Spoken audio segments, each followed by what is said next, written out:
Yeah. So I guess the bottom line is, when you're on those heavy days, because some people will tell me, oh gosh, like that's when I really want to wear the tampons because I don't want to flood out.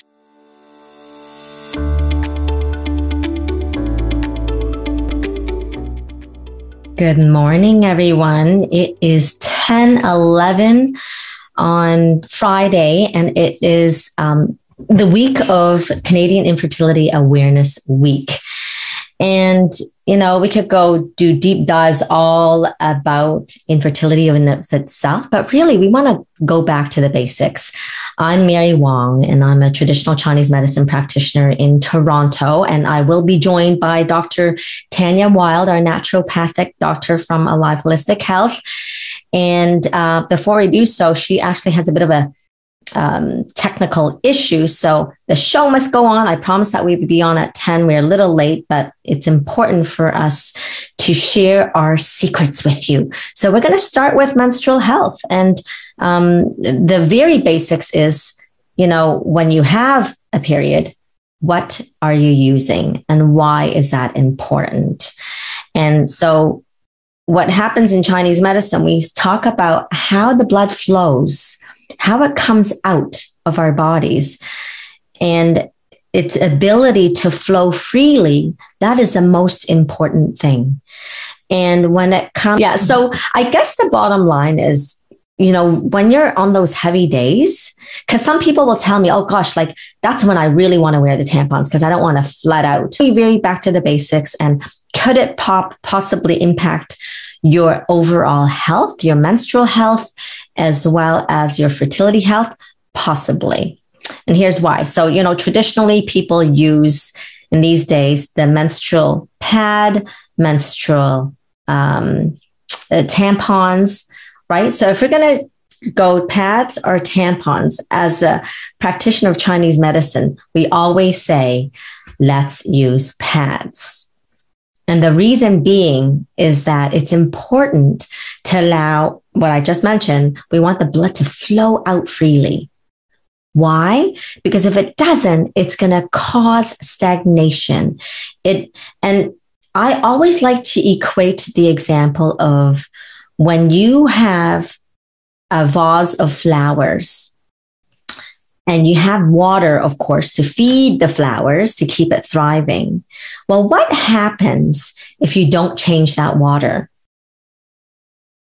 You get the visual? There might be, you could see it getting murky, that water. You can potentially smell this putrid smell over time if it's been days. So it's important to not unblock this flow of menstrual blood, because it should really flow freely out of the body. We're talking about menstrual period and how it's important to look at the products we use because that can potentially impact our health. And I started with, menstrual pad versus tampon. And I get that in our modern society, especially if you're working or if you're a sporty athletic type, it's easy to say, oh, let's just plug us up and pretend we're a guy and we're just going to go about our business. But yet what I've seen is that, sometimes just the simple thing of not using a tampon has had women claim that they actually stopped having menstrual cramps. I don't know if you've ever had that yourself as well. But so, I'm not saying never use tampons. Like if, you're on vacation and it just so happens like you're going to die if you don't go into the water, then you're not going to just wear a pad with your bikini. That doesn't look so good. But of course, traditionally we actually say don't go into the water on your first heavy days, or like if you bleed first 2 days and you're heavy, don't go into the water at all. But you can't help it. In this modern society, you want to just pretend that you don't even have your menstrual cycle. So what do? Okay, fine. You can go wear a tampon. But if you wear a tampon, then maybe you want to wear one that is non-bleached. Yeah.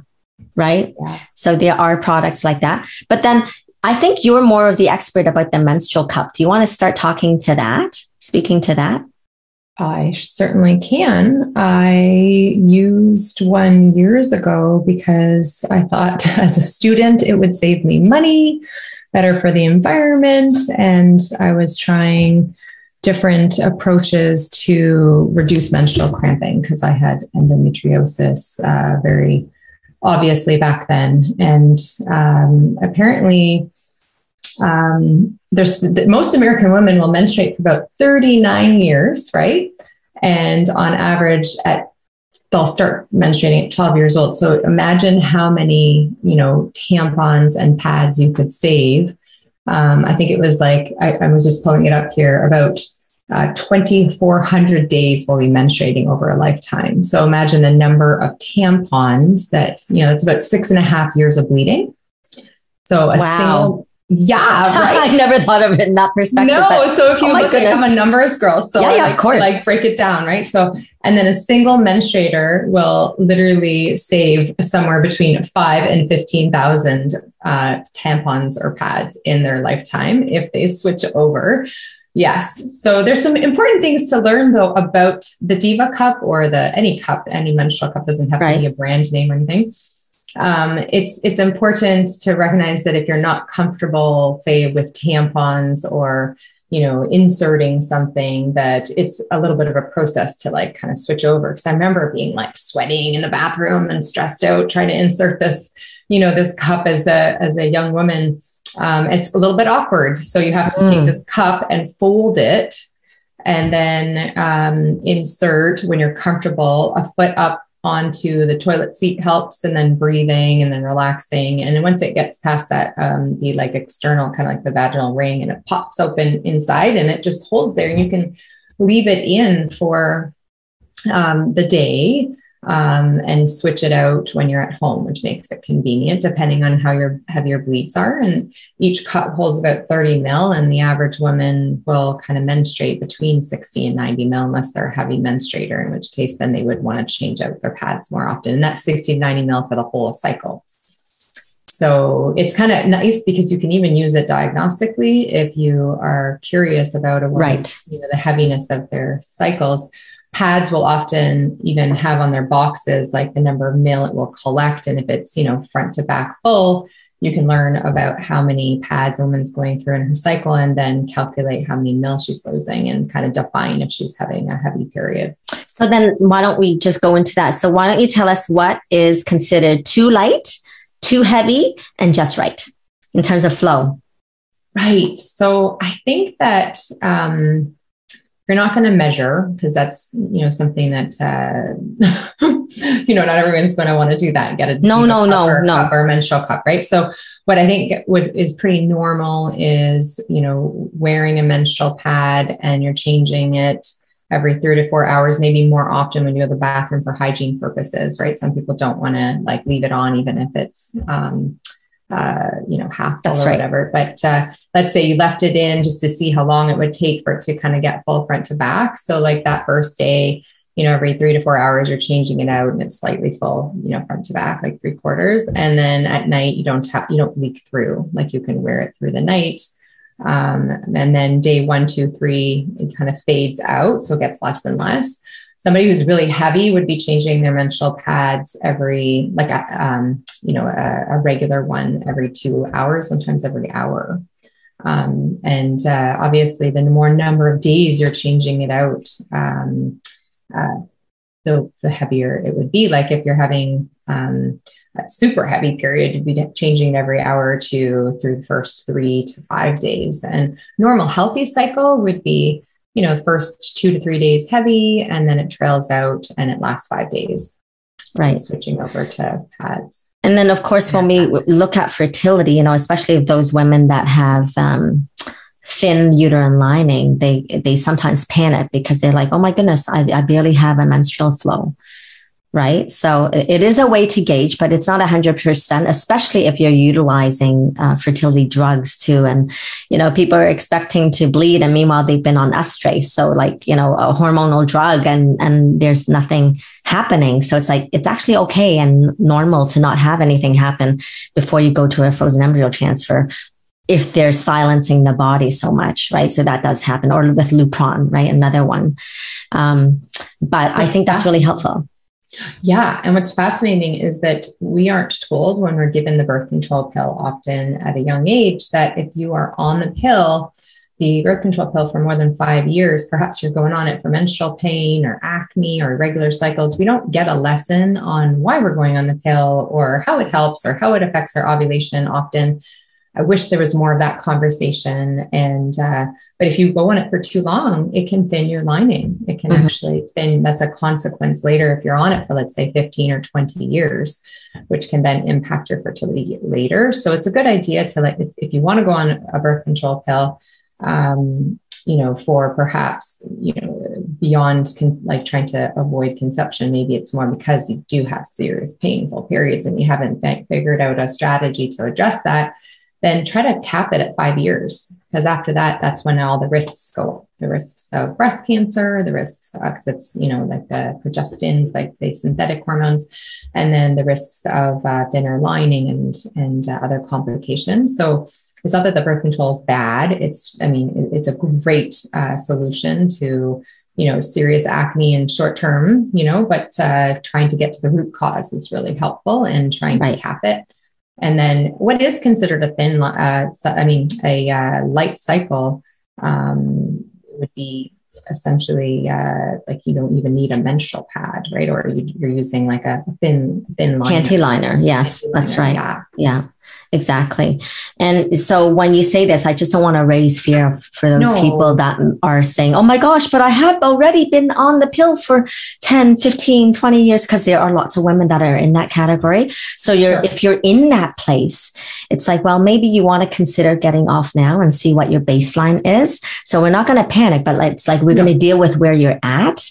And there's lots of things that you can do, right? So that's why we're here speaking to this. So Tanya's a doctor of naturopathic medicine. I'm an acupuncturist and traditional Chinese medicine practitioner. So there's lots of ways that we can help to regulate your cycle and your menstrual bleed to bring it back to normalcy. I mean, sometimes it's not 100%, and that's okay too, but at least get your body in working order, right? So that's helpful. And, before you came on, I was comparing when we use tampons to that of like using a vase, like when you have a vase of flowers, and if you keep the same water in for days on end, it gets putrid.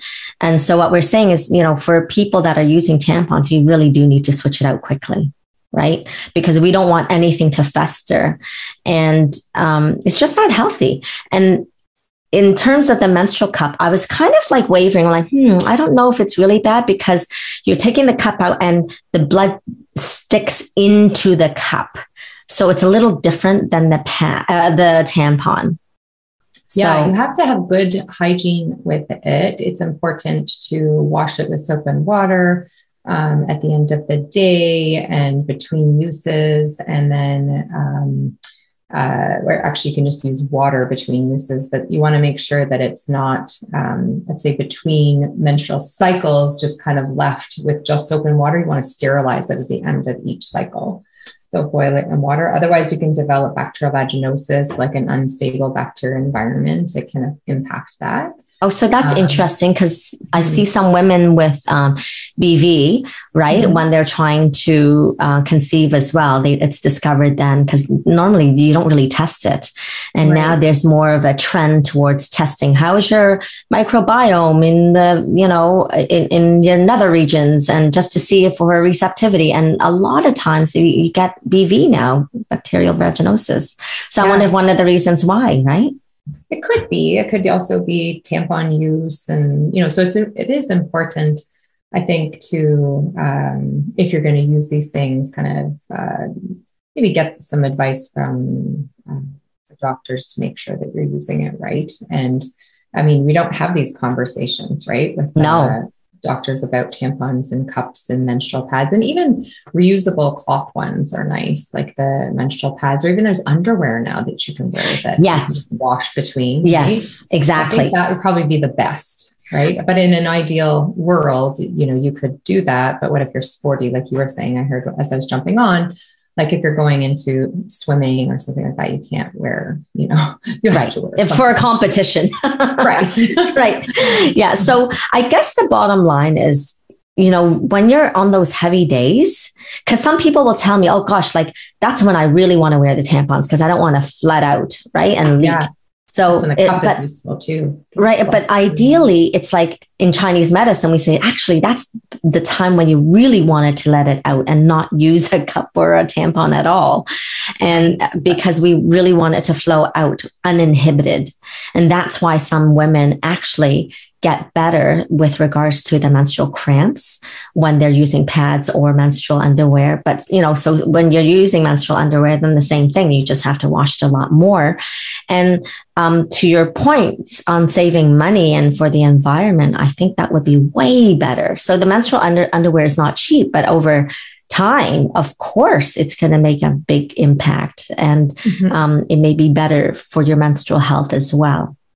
I was shocked to see those stats and that you're like menstruating for 6.5 years. Because in my head, I thought, how cool would it be if as society, we were more supportive of women, you know, especially when they have endometriosis and painful periods, to kind of just give them a break during that time, right? Some women are forced to take a break. They just have no choice, right? They have to take a day or two off, but that would be 6.5 years. If you're including like the 5 days of her cycle, that would be too much time off. But if there's some kind of balance in there, you know, like, you know, I often talk about it even in the postpartum period, like if women were supported, you know, for those first 3 years when their kids are getting sick more, to have sick days, you know, to have that time of rest, just like when your menstrual cycles are coming on, like just to have a rest time, you know. Oh, yes. We would be so much better in society and we would thrive and we would be, you know, embracing our cycles, and instead of looking at it as like a stigma that, oh, our period's coming again, it means we have to slow down. Instead, it's like, oh, it's slow down time. Let's embrace it. You know. Well, you know what? Then why don't we jump off this call?